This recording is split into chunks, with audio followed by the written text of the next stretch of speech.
be proud of that. Okay, that didn't work. You didn't come out. So can we get it on three? 1, 2, 3. Come out here, Ty. Ready? 1, 2, 3.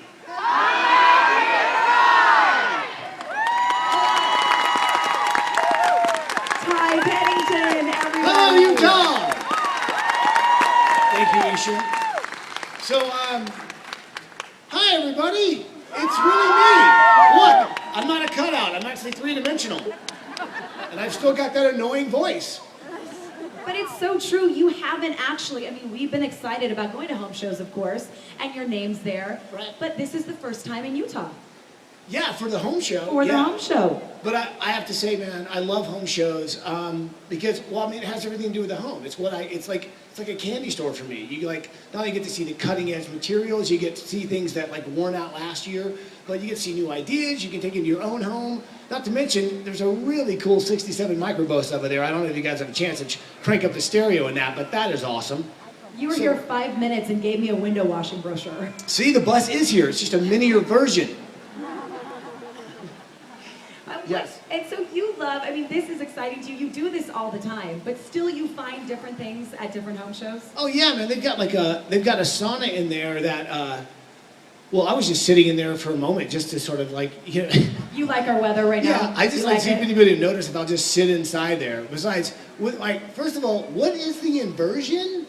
And like, I had to sit in there just to get away from the inversion. How are your lungs? Are they burning? They're fine, but I've never been to any other town that has its own weather condition called the inversion.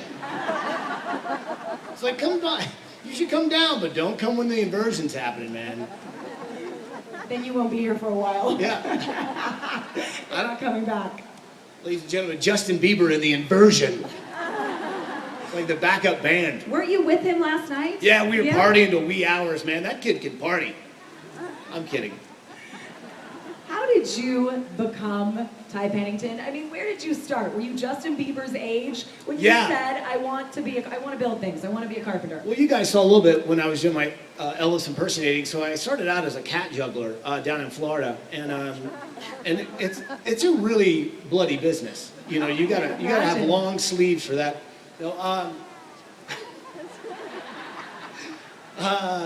That's a really good question. How did I, well, I guess my sort of passion for design and building came at a very young age.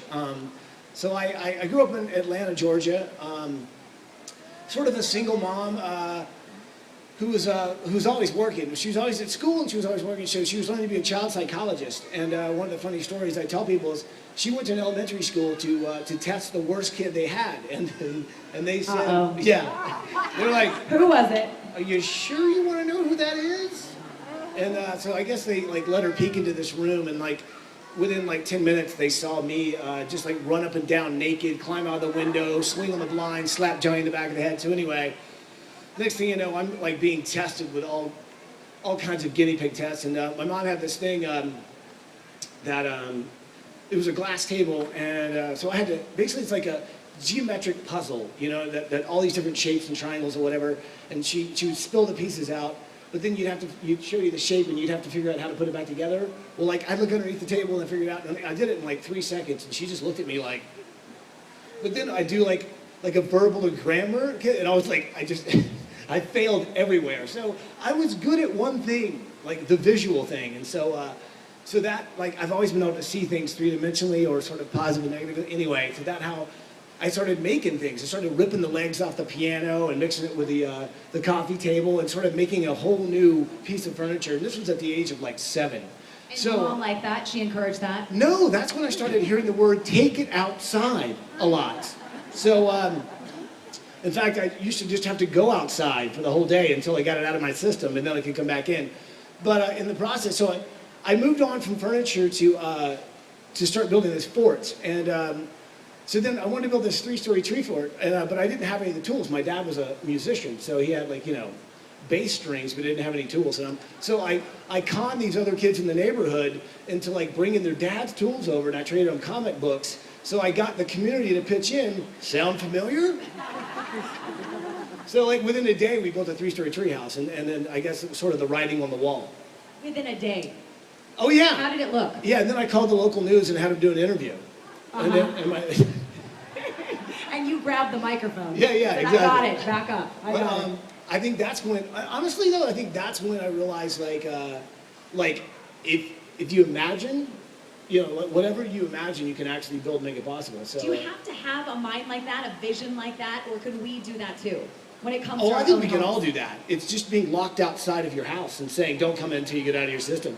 It's amazing how much you get done. Can it not be during the inversion? Yeah. Can we be in our house Yeah, right yeah. now? Don't try that during the inversion.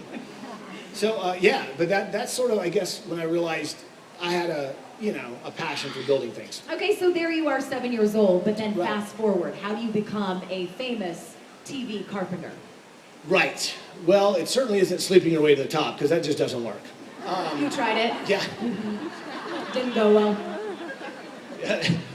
It really doesn't help. Well, I got, it's funny because I basically I did construction to pay my way through art school, and that's just what any red-blooded American does. We do construction. It's because you can leave and come back, and people are like, oh, you frame, you finisher, so you can always pick up a job. So I paid my way through art school being a construction guy. And but I'd go on these auditions. Some guy came up to me and said, "Hey, I could probably make you some money in TV." And I was like, that made me very nervous. I was like, but anyway, I went on a couple auditions for foot creams and stuff. It was nice. You just got approached. Yeah, this guy. Yeah, it was a long story. Did you have your shirt off? No. Well, I was skateboarding. It was a long story. And anyway, so I didn't even call the dude. But then I was broke and I had to pay for college. And I was like, Right. You know what? I'm going to go in and see if there's anything. Because next thing I know, so I went to this modeling agency and I had a rat tail and all this it was really bizarre. And they were like, dude, what are you doing? I mean, who told you could come in here? And I was like, this guy said he worked here. Anyway, while I was there, this Japanese scout was there, and this guy was looking at me and pointing and laughing, and I was like, why is he laughing at me? And then they're like, And is it a good thing? well, yeah, the guy says he wants you to go to Japan. And I'm like, okay. So I went to Japan. And, You and, dropped and everything. Trust me, and that's went to Japan. and if that's where you start your career in modeling, it is the most bizarre thing. You're like, wow.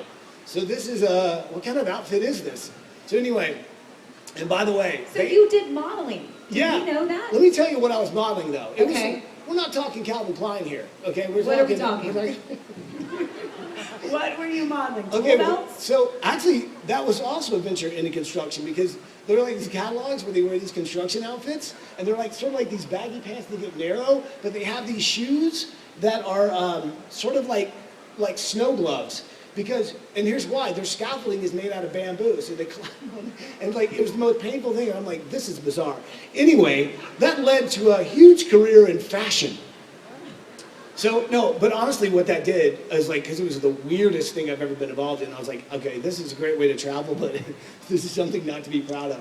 And, but I got comfortable being in front of the camera. I just didn't care anymore, because once you've humiliated yourself in these outfits that they put you in, you're like, that's You'll fine. do anything at that point. Yeah. So that led to me being comfortable in front of the camera. So I went on this audition. I was finally because I'd go on these auditions and I finally told my people, I was like, look, don't need to send me out anymore, okay? I gotta make sure there's food on the table. So I started doing I had my own renovation business, and it was going pretty well. But they called me up out of the blue and said, hey, look, I know you're not going on auditions anymore, but there's something I think you really should go on. It's for this sort of construction thing, which is right up your alley. Well, I knew the people that were doing it, and so it was the show for TBS, I thought, which was sort of man-made movies, and they were looking for a Belushi type, Ty, you're funny, but we're looking for a more heavy-set Belushi type. Okay, fine. So then I went to this thing, and they were like, hey, so I need you to shoot this tape for that construction show I was telling you about. I was like, dude, I already went there. They said that's not looking for me. Well, I was wrong. It was another show. So then I thought I'd already blown it. So I did this tape that I was talking about ripping the toilet out of the crapper and turning the TV and basically turning the bathroom into a man's cave. But I went really over the top. And Because it's an audition. and I knew I wasn't going to get it, so I didn't care. And I'm like. So I threw an M80 in the toilet, and anyway, so of course they're like, we'd like to see him in person. And I'm like, really? So then I drive up to Tennessee and I audition for Trading Spaces. I didn't really realize what it was, and all these dudes I'd known in Miami, they're all wearing these brand new, construction belts that hadn't even been worn before, and I'm like, you just picked that up, didn't you, for this audition? So anyway. So I go out there and I'm with Frank, and the first time I ever met Frank. And they're, he's going through all the different guys, and we're auditioning, and he wants me to build him a box. And I was like, really? It's a little early for that, don't you? But let me see, you're about 6, so you know, we're getting along pretty well because, like, I showed him how to use the speed square to make a straight cut, and he's like, oh, what a nifty trick. And I'm like, geez, so you've really never done any type of construction, have you? So next thing you know, I got the job on Trading Spaces, and I was like, wait a minute, this is awesome. I get paid to be me? I can be like a smart aleck and build stuff? But then again, I've only got $20 to build 3 pieces of furniture? Great, this is gonna be awesome. And did they give you a script, or was that No, that was the you best ad-libbing? part. The best part was, like, I mean, it was sort of my first venture into television, but I learned at an early, like, right off the bat, that, like, I could start sort of producing and just creating drama. Like, I would break things on purpose just to watch Vern freak the hell out. And I'd be like... Vern would freak out. And yeah, oh my God, he would just be like... I mean, like, I think he bit through a piece of plastic once, just trying to, you know, anyway. But, so I was good at pushing people's buttons, and it was fun. But it was that kind of drama. And then he had people like Hildy who would put, like, oh my God, wine labels. I remember putting wine labels all over these people's kitchen, and they don't drink alcohol at all. And I remember them like, I am so sorry she did this. It's TV. And were there moments that you really didn't like how it turned out, but you couldn't say? Are you kidding me? I was like, well, I've always been more of a designer than a carpenter. So then I was like, so this is really what you want me to build? Like, I could do this. No. I was like, okay, that's going to be gorgeous. Yeah, let's do it. And so, yeah, I mean, I would do my best to try and save the, but then at the end of it, I was like, you know, hey, this is your idea. But, like, I'd see our show, and I'd see, like, I remember Genevieve, who's very creative, but I saw her, like, putting liquid nails on the back of ceramic tiles and putting it down, and I'm like, I'm at home watching, is anyone going to let her know that that just shouldn't be done? You know what I mean? Like, and the people are like, oh, yeah, I saw it done on Trading Spaces. It's just perfect. You know, so anyway. That show became a monster hit. Did you It have did. It was any crazy. idea it